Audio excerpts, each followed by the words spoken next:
Hello everyone जय जगन्नाथ सांग मैंने आओ देखो सकाल सकाल मुझे चलुची कुआड़े गोटे आज तो महानवमी तो जानते आपण मैंने मुझे जाऊँगी मंडप को सेठी पूजा हम तो जाऊँगी देखो तो सांग मैंने आज हूँ महानवमी तो आज कुमारी पूजन एक्चुअली हम तो मोर बड़ टेंशन जे 9टा छोट पिला केमती कौन मिले से मुझे चली दुर्गा मंडप को आउ एठी देखंतु आसिकी पहुँची जाइए माँ को पाखरे आउ केमिति कौन हम मु जमा बुझीपारुनी किंतु मु जाऊँच बर्तमान स्टेशनरी आनिया को पड़ी आसली स्टेशनरी जिनस 9टा सब जिनस गोटे गोटे जिनस नेली से मैडम भी मत कहले आपण नहीं जातु 9टा जिनस जदि पिला कहीं न मिले ताहले आपण फेरई देवे जिनस तो मुझे कहली हो ठीक अच्छे कहली जड़े 2-4 जन तो निश्चित मिलवे आप जातु तो मु देखो मंडप को आसली आसला बेले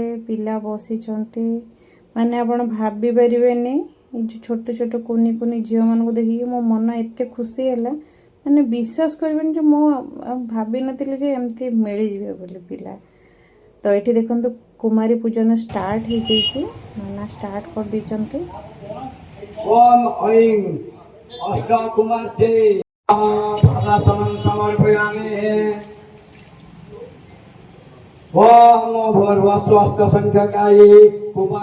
देखो कन्या पूजन स्टार्ट है कन्या पूजन प्रथम प्रोसेस होची जेतिकी कन्या अच्छा माता को से स्वरूप तो स्नान करा जाए प्रथमे माने स्नान करा जाए तापरे तांको चंदन सिंदूर सब लगा जाए अलता भी लगा जाए तो आ पर प्रोसेस होची माने तांको जहाँ जहाँ धरतु स्टेशनरी जहाँ जहाँ आनी थे तांको सब पिला मान को गोटे गोटे दि जाए तो ये जो नना थिले से माने कौन कौन आनी थिले से माने दौरान तापरे मु जोटा भी आनी थिले मु तांको दे देइथिली तापरे मु भाबिली से माने दे देबे कारण जेहेतु एटा चौकी श्रेणी रो बहुत बड़ मंडपटा तो आम मानक से सुजोग मिलिबो कि नहीं मु तांको दे देइथिली आपण दे देबे तो सी दौरान जहाँ स्टेशनरी पत्र सब कौन कौन मुझे आनी जो से नना सब से गुड़ा सब दौरान जी भी देले चलो किसी असुविधा ना तो पिला माने भी बहुत खुशी अच्छा सब देखिकी तो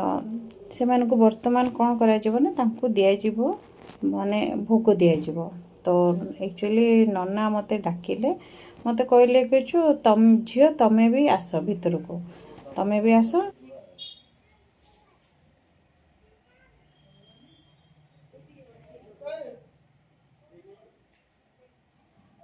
तो नना डाकिला मुझे छिड़ा हो जाती कारण मुझे इमोशनाल हो जाती मत एक माने एते खुशी लगुला मैंने कहतुनी माने एते छोट छोट पिला कुनी कुनी पिला माने 9 जन मिल जाए बोले मोर आशा ना कड़े चमत्कार है कि कौन है मुझे जानी किंतु पिला पलि आसिले मत से बहुत खुश लगे मुझे देखिकी मुझे कांदी पकईली तो जिते आहरी नना मत भितर को डाकिले ना माने जो दुर्गा मंडप भितर को कहले कुछ तमें भी आस तो मुझे मैंने आहरी टे इमोशनाल हो मुझे गोटे पत्थर पलटिकी मैंने छिड़ा हो जाती मैंने मुझे एक्चुअली से जानते आपण मानक से जिनस फिलिंग्स हो कि गोटे माने गोटे खुशी रे गोटे माने पूरा खुशी रे आखिरु लुह बाहरी पड़े तो मोर से मैंने जो खुशी रे पूरा एते माने खुशी रे मु पूरा कांदी पकईली तो केते समय पर तापरे टिके 2 मिनट पर जस्ट मु आसिली आसला परे से जो मिठा पिठा समस्ते आनी थिले मु भी आनी थिली तो नना कहले तमें से जो दना पत्र दि जाए तो से दियो कारण एटी किसी रंधा जिनस दे हेनी ना जेहेतु पूजा मंडपटा तो मिठा फलमूल जहाँ देवा कथा तो समस्ते मु भी मिठा आनी चॉकलेट आउ समस्ते भी किए मिठा आनी सब तो मत कहले तमें से जो दना दियो दना रे मिठा पिठा सब दियो तो मु देखंतु साइज रे गोटे गोटे दना रे मिठा सब बाड़ुची बाड़ी की माने पिला मानक माने देवाई मु जोगाड़ कर तो से समय मुझे एक्चुअली बहुत इमोशनाल होती मुझे बाड़ुली कि मो आखिरी माने लुह माने टपटप हो खोसुला से बहुत इमोशनाल होती माँ को आगे और ये माँ को सेवा करवाटा गोटे अलग जिनस तो जहाँ हूँ एक्चुअली मत से सुजोगटा मिलला से मैंने मु बहुत खुशी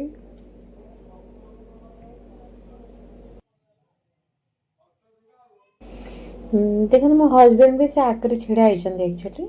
ତ ସିଏ ବି ଆସିଥିଲେ, ତାଙ୍କର ବି ଅଫିସ୍ ଥିଲା, ସିଏ ବି ଆସିଥିଲେ। ତ ଏଠି ଆମେ ସମସ୍ତଙ୍କୁ ସେ ଭାଇନା ମାନେ ସମସ୍ତେ ଅଛନ୍ତି, ଆମେ ସବୁ ଦେଉଥିଲୁ ପିଲାଙ୍କୁ ମିଠା ଆଉ ସେ ଯେଉଁ ପାଣି ସବୁ ବାଡ଼ିକି ସବୁ ଦେଲୁ। ଆଉ ତାପରେ କ'ଣ ପାଣି ଆଉଥରେ ମାନେ ଯେମିତି ମାଆଙ୍କ ପାଖରେ ଭୋଗ ଲାଗେନା ସେମିତି ବି ମାନେ ପାଣି ବି ଛଡ଼ାଯାଏ, ମାଆଙ୍କର ଯେମିତି ପ୍ରସାଦ ଖାଇବା ପରେ ସେମିତି କରାଯାଏ। ତ ପିଲାମାନେ କେମିତି କ'ଣ ଖାଇବେ, ଆମର ଏଠିକାର ଯେଉଁ କମିଟିର ବଡ଼ ବଡ଼ ସବୁ ଲୋକମାନେ ଅଛନ୍ତି ସେମାନେ ସବୁ ବି ଆସିକି ପହଞ୍ଚିଥିଲେ। ଆକ୍ଚୁଆଲି ମୁଁ ଗୋଟେ ପିଲାକୁ ଦେଇଥିଲି ମାନେ ଏଇଟା ଭିଡ଼ିଓଟା ବନେଇବା ପାଇଁ। ମୋର କିନ୍ତୁ ଭିଡ଼ିଓରେ ବିଲକୁଲ ବି ନଜର ନାହିଁ ସେ କ'ଣ କରୁଛି କ'ଣ ନାହିଁ। ତ ସେ ସବୁ ବଡ଼ ବଡ଼ ଭାଇମାନେ ସମସ୍ତେ ମାନେ ଆମର ଯେଉଁ ଚକି ଶ୍ରେଣୀରେ ଯେଉଁ ବଡ଼ ବଡ଼ ଲୋକମାନେ ସମସ୍ତେ ସାମ୍ନାରେ ଛିଡ଼ା ହେଇଛନ୍ତି, କିନ୍ତୁ ତାଙ୍କର ସେ ପିଲାଟା କ୍ଲିପ୍ ନେଇପାରିନି। ତ ସମସ୍ତଙ୍କର ପିଲାମାନଙ୍କର ଏଇ ଛୋଟ ଏଇ ଯେଉଁ ମାଆଙ୍କର ମାନେ କୁନି ଦେବୀ ମାନେ ଯେଉଁ ଅଛନ୍ତି ତାଙ୍କର ହିଁ ସବୁ ମାନେ ସେ ବଢ଼ିଆ ସେ ପିଲାଟା ନେଇଥିଲା। ତ ଯାହା ହଉ ମାନେ ଏଇ ଜିନିଷଟାକୁ ମୁଁ ପ୍ରଥମ ଥର ଆକ୍ଚୁଆଲି ନବରାତ୍ରି କଲି, ଆଉ ପ୍ରଥମ ଥର ମୋତେ ଗୋଟେ ଅଲଗା ଟାଇପ୍ର ଫିଲିଙ୍ଗସଟା ହେଲା। ମାନେ କହିହେବନି ସେ ଜିନିଷଟା। ମାନେ ଆକ୍ଚୁଆଲି ସମସ୍ତେ କହୁଛନ୍ତି ମାଆଙ୍କର ପୂଜା କଲେ କ'ଣ ମାନେ କ'ଣ ପାଇବା, ସେଇ ଯେଉଁ ଫିଲିଙ୍ଗସଟା ନାହିଁ, ସେ ଫିଲିଙ୍ଗସଟା ହେଉଛି ପାଇବାଟା। ମାନେ ମୁଁ କହିପାରୁନି ସେ ଜିନିଷଟା, ସେୟାର କରିପାରୁନି ଯେ ସେ ଜିନିଷଟା କେତେ ଖୁସି ଦେଲା ମୋତେ। ମାନେ ମୋତେ ଲାଗିଲେ ଗୋଟେ ମୁଁ କେଉଁଠି ଗୋଟେ ଅଲଗା ଜାଗାରେ ଗୋଟେ ଅଛି। ମାନେ ସେଇ ଜିନିଷଟା ହିଁ ବୋଧେ କୁହନ୍ତି ସ୍ୱର୍ଗ ଭଳିଆ ଅନୁଭୂତି ଯେଉଁ କୁହନ୍ତି, ସେଇଟା ହେଉଛି ମୋତେ ମାଆଙ୍କର ଆଶୀର୍ବାଦ। ଆଉ ସେଇ ଯେଉଁ କ'ଣ ମିଳିବାଟା ନ ମିଳିବାଟା ସେଇଟା ପରର କଥା, କିନ୍ତୁ ଏଇ ଯେଉଁ ଫିଲିଙ୍ଗସଟା ହିଁ ହେଉଛି ଗୋଟେ ଅଲଗା ଜିନିଷ। ତ ମାଆଙ୍କ ପୂଜା କଲେ ଗୋଟେ ଅଲଗା ଟାଇପ୍ର ଗୋଟେ ଖୁସି ମିଳେ। ମାନେ ତୁମେ ଆପଣ ବିଶ୍ୱାସ କରିବେନି, ଆପଣ ବି ମାନେ ଅନୁଭବ ତ ନିଶ୍ଚିତ ଭାବରେ କରିଥିବେ ହେଲା। ମୁଁ ଏଇଟା ମୋ ଜୀବନରେ ଆଜି ଏବେ ଫାର୍ଷ୍ଟ ଥର ନବରାତ୍ରି କଲି, ତ ଫାର୍ଷ୍ଟ ଥର ମୁଁ ଏଇ ଜିନିଷଟା ଫିଲ୍ କଲି। ତ ଦେଖନ୍ତୁ ଅନ୍ୟ ଭଉଣୀମାନେ ବି ଜଣେ ଥିଲେ, ସିଏ ବି ଆସିକି ଦେଉଛନ୍ତି। ତ ମୁଁ ଏଇ ସାଇଡ଼୍ରେ ଛିଡ଼ା ହେଇଛି, ବୁଝିଲେ ନା, ମାନେ ପୁରା ମାଆଙ୍କର ଦେବୀ ମାଆଙ୍କର ମୂର୍ତ୍ତି ପାଖରେ ମୁଁ ଛିଡ଼ା ହେଇଛି। ତ ମନଟା ଯାହା ହେଲେ ବି ଅଲଗା ଥିବ, ବୁଝିପାରୁଥିବେ ଜିନିଷଟା କ'ଣ। ତ ଆପଣମାନେ ବି ମାଆଙ୍କ ଉପରେ ବିଶ୍ୱାସ ରଖନ୍ତୁ, ମାନେ ଭଗବାନଙ୍କ ଉପରେ ବିଶ୍ୱାସ ରଖନ୍ତୁ। ଭଗବାନ କେବେ ବି ମାନେ ଆପଣଙ୍କ ବିଶ୍ୱାସକୁ ଭାଙ୍ଗିବେନି। ବିଶ୍ୱାସ ରଖନ୍ତୁ, ଠିକ୍ କର୍ମ କରିଚାଲନ୍ତୁ, ସବୁ ଜିନିଷ ଠିକ୍ଠାକ୍ ହେବ ହେଲା। ଏବେ ଦେଖନ୍ତୁ ଆଉ ଜଣେ ଯେଉଁ ଭଉଣୀ ଆସିଥିଲେ ସିଏ ବି ମାନେ ସିଏ କ'ଣ ସେ ତାଙ୍କୁ ଖୁଆଇ ଦେଉଛନ୍ତି, ମାନେ ପିଲାମାନଙ୍କୁ ବି ଟିକେ ଟିକେ ଖୁଆଇ ଦେଉଛନ୍ତି। ମୁଁ ଆକ୍ଚୁଆଲି ସେ ସମୟରେ ନା ଏତେ ଇମୋସନାଲ୍ ହେଇଯାଇଥିଲି, ମୁଁ ଆଉ ମାନେ ନିଜେ ହାତରେ ମୁଁ ଆଉ ତାଙ୍କୁ ଖୁଆଇନି, ମାନେ ପିଲାମାନଙ୍କୁ ମୋ ନିଜ ହାତରେ ମୁଁ ଖୁଆଇ ପାରିଲିନି, କାରଣ ମୁଁ ସେତେବେଳେ ଗୋଟେ ଅଲଗା ଦୁନିଆରେ ହିଁ ଥିଲି। ତ ସମସ୍ତଙ୍କୁ ବାଡ଼ିକି ଦେଇଦେଲି, ବାକି ସେମାନେ ନିଜେ ନିଜେ ପିଲାମାନେ ସବୁ ଖାଉଥିଲେ। ଆଉ ତା ସହିତ ମୋ ମାଆଙ୍କୁ ଖାଲି ଧନ୍ୟବାଦ ଜଣାଉଥିଲି। ତ ଏବେ ଦେଖନ୍ତୁ ସାଙ୍ଗମାନେ ପିଲାମାନେ ସବୁ ଖାଇସାରିଲେଣି, ମାନେ ପିଲାମାନେ ଆଉ ଖାଇପାରୁନାହାନ୍ତି, ମାନେ ମିଠା ଗୁଡ଼ାକ କେତେ ମିଠା ଖାଇବେ, ବେଶୀ ମିଠା ତ ଖାଇହେବନି। ତ ପିଲାମାନେ ଖାଇସାରିଲେ, ଯେତିକି ଯିଏ ଖାଇବା କଥା ଖାଇଲେ, ଆଉ ଯିଏ ଯାହା ଛାଡ଼ି ଦେଇଛନ୍ତି। ତ ମୋତେ ନନା କହିଲେ ଆକ୍ଚୁଆଲି ତାଙ୍କୁ ବର୍ତ୍ତମାନ ତାଙ୍କୁ ଦକ୍ଷିଣା ଦେ, ଯାହା ଦକ୍ଷିଣା ଦେବା କଥା। ତ ମୁଁ 10 ଟଙ୍କା ଲେଖାଁ ସମସ୍ତଙ୍କୁ ଦେଇଦେଲି, 10 ଟଙ୍କା ଦେଲି, ପ୍ରଣାମ କରି 10 ଟଙ୍କା ଦେଲି। ମାନେ ଯାହା ପ୍ରୋସେସ୍ ଅଛି ଆମର, ମାନେ ଦକ୍ଷିଣା ଦେଲାବେଳେ ପ୍ରଣାମ କରିବାକୁ ପଡ଼ିବ। ସିଏ ହେଉଛନ୍ତି ମାଆଙ୍କ ସ୍ୱରୂପ, ମାନେ ଦେବୀ ମା' ନାଇଁକି ସେ ଯେଉଁ ମାନେ ନନା ମୋତେ ବୁଝେଇଥିଲେ ଆକ୍ଚୁଆଲି କିଛି ସମୟ ପୂର୍ବରୁ। ମାଆଙ୍କର ଏଇ ଯେଉଁ 8 ଦିନ ନାହିଁ କି, ସିଏ ପୁରା ଉଗ୍ର ରୂପରେ, ମାନେ ମହିଷାସୁରକୁ ବଧ କଲେ ସେ ଗୋଟେ ଉଗ୍ର ରୂପରେ ଥାଆନ୍ତି। ଏଇ ନବମୀ ଦିନ ସିଏ ତାଙ୍କୁ ଗୋଟେ କନ୍ୟା ରୂପରେ, ମାନେ ଛୋଟ ପିଲା ରୂପରେ ତାଙ୍କୁ ମାନେ ପୂଜା କରାଯାଏ। କାରଣ ହେଉଛି ସେ ଦୁନିଆରେ ମାନେ ସେମିତି ଛୋଟ ଭଳି, ମାନେ କୁନି ପିଲା ଭଳି ସିଏ ସେମିତି ସ୍ନେହଦାୟୀ ହେଇକି ରହିବେ। ତ ତାପରେ ହିଁ ଆମ ଦୁନିଆକୁ ସେ ମାନେ ଭଲସେ ମାନେ ମା' ରୂପରେ ଭଲସେ ଚଳେଇ ପାରିବେ। ତ ମାଆଙ୍କର ସେ କୁନି ରୂପକୁ ନବମୀ ଦିନ ସେଥିପାଇଁ ପୂଜା କରାଯାଏ। ମୋତେ ନନା ଏଇଟା ବୁଝେଇଥିଲେ କିଛି ସମୟ ପୂର୍ବରୁ। ତ ଦେଖନ୍ତୁ ତାଙ୍କର ଯେଉଁ ପିଲାମାନେ ତ ଖାଇସାରିଲେଣି, ବର୍ତ୍ତମାନ ଆମେ ତାଙ୍କୁ ପ୍ରଣାମ ବି କରୁଛୁ। ଆଉ ଟିକେ ଏବେ ତାଙ୍କୁ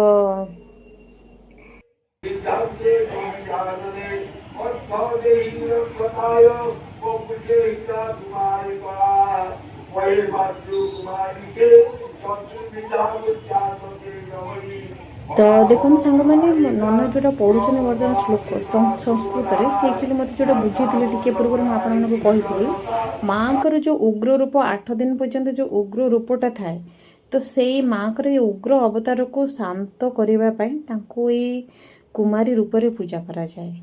तो जेहेतु आम दुनिया को चलने कुमारी कुमारी रूपटा ही माने कुमारी सौम्य रूपटा ही दरकार, कारण से पिला मानक परी माने आम मानक से पिलांक परी पालिबे ना, तो उग्र रूप रे हेले से माने दुनियाटा चलबनी बुझिले ना। तो सेतिपई ही नवमी दिन कुमारी पूजाटा करा जाए, छोट छोट पिला मानक नेइकरी कुमारी पूजनटा आमर करा जाए। तो देखो वर्तमान सब पिला माने खाई सारी, तो नना एक्चुअली आमको कहले जे सब पिलांकर पाटी टिके टिके पानी नहीं कि पाटीटा तांकर धोई दियो, माने हाथटा माने पाटीरे टिके बुले देबा कथा। तो हम चलू समस्त टिके पाटीटा धोई दउतलु। सब पिला माने गोटे गोटे पिलांकर गोटे गोटे मिठा रही जाइतिला, तो से पिला माने खाई पर नथिले, से माने कहतिले आंटी खाई पर न। मु कहली थाउ किछि कथा नै, जति खाई परछो सेते के चलिबो, किछि असुविधा नै। तो से पिला माने सब माने देखते समस्त देखुंट से मैंने भी भावुंट माने से मैंने भी एक्चुअली तांकु जने भाईना डाकिक आनी, कारण नना को ये कही ना, नना कहले हाँ आसीजे पिला आसीजे किसी व्यस्त हेनी। तो जा हो पिला पलि आसिले, तो सेटा गोटे मोर गोटे बहुत बड़ भाग्य। ये जो नना मैंने देखुं आपण ये नना मैंने अहर पूजा कर चलते माँ को सेबार लगी किसी भी जना पड़ूनी।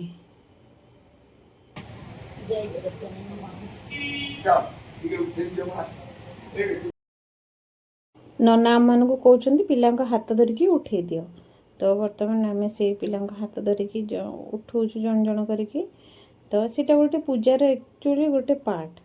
तो आजिका ब्लॉग टी देखिले कन्या पूजन महानवमी कन्या पूजन माने वीडियोटी ब्लॉग टी आज केमती लगे आपण मानको निश्चित कमेंट रे लिखिबे। आपण माने भी माँ कर कृपा पातु, समस्ते सुस्थ रुहतु, आउ खुशी रे रुहतु, शांति रे रुहतु, एटा ही माँ को पाखरे मोर प्रार्थना। वीडियोटी जदि भल लागिथिबो टिके लाइक कर देबे, आउ चैनल को भी सब्सक्राइब कर देबे। रहिली जय माँ दुर्गा, जय जगन्नाथ।